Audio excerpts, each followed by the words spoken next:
জুলুম কাকে বলে খেয়াল করে, জুলুমটা কাকে বলে?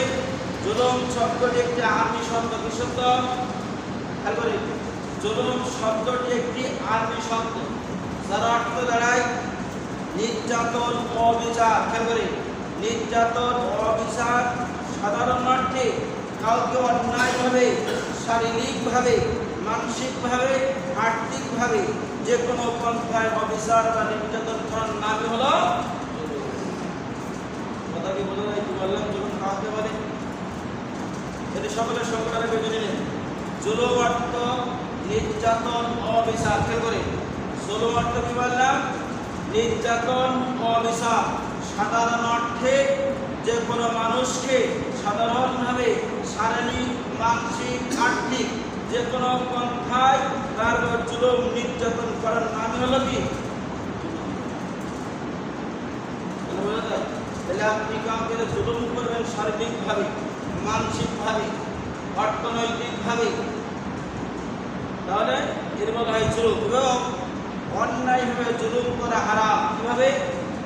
অন্যায়ভাবে জুলুম করা হারাম। মুসলিম শরীফের 6338 নম্বর হাদিসে আসছে, হযরত আবু যার রাদিয়াল্লাহু থেকে বর্ণিত, বিশ্বনবী বলে, ইয়া ইবাদি ইন্নী হারামতু যুলমা আলা নাফসি। বিশ্বনবী বলে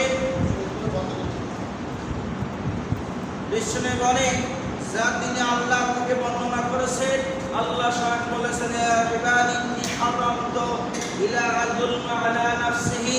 আল্লাহ তাআলা বলে,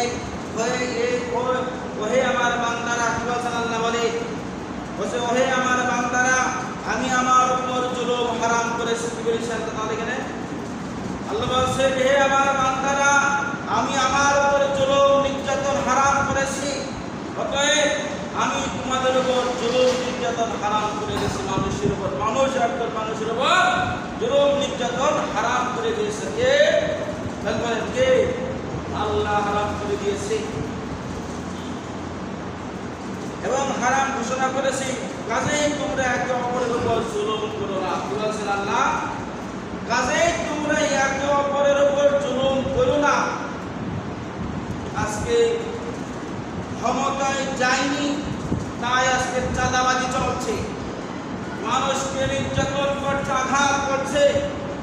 দর্শনে বলেন কি বানাই বলছে? আমি নাকি বানাই বলছে কথা?